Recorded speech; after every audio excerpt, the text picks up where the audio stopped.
चंद्रपुर गांव में बिरजू और बबलू नाम के दो लकड़हारे थे। दोनों पड़ोसी थे। बिरजू और स्वर्णा गरीब थे, लेकिन फिर भी वो लोगों की मदद करते थे। ये लो अम्मा, बेटी, तू रोज मुझ बेकारन को खाना खिलाकर मेरा पेट भरती है। ऊपर वाला तुझे हमेशा खुश रखे। बबलू की बीवी तारा को स्वर्णा की नेकी पसंद नहीं थी। वो स्वर्णा हमेशा नेकी का दिखावा करती है, जब देखो किसी न किसी की मदद करती है। हाँ, बिरजू भी वैसा ही है। सारे गांव वाले बस बिरजू की ही तारीफें करते हैं। हाँ, जिसे देखो बिरजू और स्वर्णा, किसी को हम नजर ही नहीं आते। बबलू और तारा को बिरजू और स्वर्णा से बहुत हसद हुआ करती थी। बिरजू हर रोज सुबह 6 बजे जंगल में लकड़ियां काटने चला जाया करता था। वहीं बबलू आलसी था। वो सूरज के सिर पर आने तक इंतजार किया करता था। अब उठ भी जाओ, आज लकड़ियां इकट्ठी नहीं करनी क्या? उठ गया, जाता हूँ।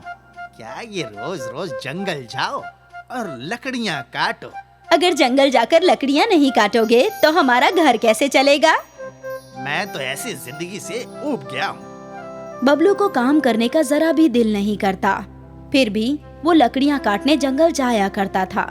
बिरजू सुबह से शाम तक एक बड़ा दरख्त काट लिया करता था और वहीं बबलू छोटी छोटी शाखों को काटकर कारोबारी की दुकान पर पहुंच जाता था।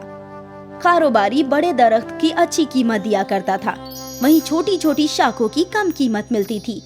जब कारोबारी बिरजू को ज्यादा पैसे देता तो बबलू को बहुत गुस्सा आता। वो बिरजू हमेशा मुझसे ज्यादा पैसे कमाता है। अगली मर्तबा मैं भी उसकी तरह बड़ा दरख्त काटूंगा और मैं उससे ज्यादा पैसे कमाऊंगा। अगले दिन बिरजू रोज की तरह जंगल निकल गया और उसके पीछे पीछे बबलू भी चल पड़ा। बिरजू जहाँ जाता बबलू उसके पीछे जाने लगा। बिरजू और बबलू घने जंगल में पहुँच गए। यहाँ बिरजू की नजर एक बहुत ही बड़े दरख्त पर गई। इस दरख्त को काटकर बहुत मुनाफा होगा। आज इसे ही काटने की कोशिश करता हूँ। बबलू ने भी एक बड़ा दरख्त तलाश लिया और उसने काटना शुरू कर दिया। आज बिरजू से कब्ल दरख्त काटूंगा और ज्यादा मुनाफा भी कमाऊंगा। बिरजू ने दरख्त के सामने ऊपर वाले को याद किया और फिर अपनी कुल्हाड़ी उठाई। लेकिन जैसे ही बिरजू ने कुल्हाड़ी दरख्त पर वार करने वाला था, वो दरख्त बोल पड़ा। रुक जाओ, मैं एक जादुई दरख्त हूँ। और इतना कहकर पूरा दरख्त सोने का बन गया। सोने के दरख्त की रोशनी से बिरजू की आंखें चुंधिया गई। मुझे इल्म है कि तुम एक लकड़हारे हो और दरख्त काट कर तुम्हारा गुजारा होता है, लेकिन मुझे छोड़ दो। इसके बदले मैं तुम्हें सोने के फल दे रहा हूँ, जिससे तुम्हारी पूरी जिंदगी आराम से कटेगी। शुक्रिया, इतने सोने से तो मैं हर किसी की मदद भी कर सकता हूँ। और फिर कभी पैसों की जरूरत पड़ी तो लौट आना। तुम जैसे नेक इंसान की मदद करके मुझे खुशी हासिल होगी। शुक्रिया। बिरजू वो सारे सोने का फल लेकर चल पड़ा।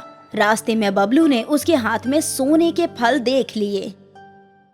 अरे अरे अरे, सोने के फल, वो भी इतने सारे! मालूम होता है बिरजू को कोई जादुई दरख्त मिल गया है। मुझे भी सोने के फल चाहिए। मैं उस सोना देने वाले दरख्त को तलाश कर ही रहूंगा। इस इरादे से बबलू ने अपनी कुल्हाड़ी उठाई और दरख्त पर कुल्हाड़ी मारकर आजमाने लगा। ये भी नहीं, ये भी नहीं, ये भी मामूली दरख्त है। कहाँ है वो जादुई दरख्त? अब बिरजू इसी रास्ते से आया था। अब मुझे उसके कदमों के निशान तलाशने चाहिए। बिरजू के कदमों के निशान का पीछा करके बबलू उस जादुई दरख्त तक पहुंच गया। कदमों के निशान यहाँ खत्म हो रहे हैं। इसका मतलब वो दरख्त यही है। बबलू ने बगैर सोचे समझे अपनी कुल्हाड़ी उठाई। रुक जा। ये कौन बोला? मैं कोई आम दरख्त नहीं, जादुई दरख्त हूँ। अब इतना सारा सोना! अगर मैं पूरा दरख्त काट लूं तो मैं दुनिया का सबसे रईस इंसान बन जाऊंगा। तुम तो निहायत ही लालची शख्स मालूम होते हो। हाँ, और मैं तुम्हें काटने वाला हूँ। रुक जाओ, मैं तुम्हें सोने के फल दे सकता हूँ। मैं अहमक थोड़ी ना हूँ जो थोड़े से सोने के फल लेकर के जाऊँ, जब मेरे रूबरू सोने का पूरा दरख्त है। बबलू ने कुल्हाड़ी से वार करना चाहा। रुक जाओ, मैं तुम्हें ढेर सारा सोना दे सकता हूँ, सोच लो। अरे नहीं, मैं तुम्हें पूरी तरह से काट लूंगा और सारा सोना फरोख्त कर दुनिया का सबसे रईस इंसान बन जाऊंगा। बबलू ने दरख्त की एक जड़ काटने के लिए वार किया। 2-3 बार में उस जड़ का एक टुकड़ा कट गया, लेकिन दरख्त से अलग होते ही वो टुकड़ा आम जड़ में तब्दील हो गया। ये क्या? तुमने मेरी एक जड़ काटी है, अब देखो। सुनहरे दरख्त ने अपनी शाखाएं जोर से हिलाई और उसकी शाखाओं में से नुकीले कांटे निकले और उन कांटों से दरख्त ने बबलू पर हमला कर दिया। अरे अरे अरे अरे, ये क्या कर रहे हो? ये क्या कर रहे हो? बहुत लालच है ना तुम्हारे अंदर। एक और मर्तबा नुकीले कांटे दरख्त की शाखाओं से बबलू के जिस्म में घुस गए। बबलू बुरी तरह से जख्मी हो गया और अपनी जान बचाकर घर की जानिब दौड़ पड़ा। जख्मी बबलू लड़खड़ाते हुए अपने घर तक पहुंचा। बिरजू ने बबलू को गिरने से बचा लिया। बबलू की बीवी भी घर से बाहर आई और रोने लगी। ये सब कैसे हुआ?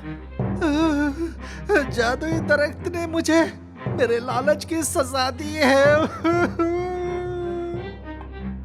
बबलू ने बिरजू को पूरा किस्सा बताया। हे ऊपर वाले, ये सब क्या हो गया? भाभी, आप जरा भी फिक्र ना कीजिए, बबलू जल्दी सेहतयाब हो जाएगा। बिरजू ने बबलू के सारे कांटे निकाले और उन पर मरहम लगाया और उसकी खिदमत की, और इस वक्त बबलू और तारा को अपनी गलती का एहसास हो गया। भाई, मैंने तुम्हारे बारे में बहुत गलत सोचा था, मुझे माफ कर दो। कोई बात नहीं। हम दोनों को आप दोनों से बहुत हसद हुआ करती थी, लेकिन आज जरूरत के वक्त आप ही हमारे काम आए। हम कितने गलत थे। तारा, कोई बात नहीं, हम इंसान हैं, इंसानों से गलतियां होती रहती है।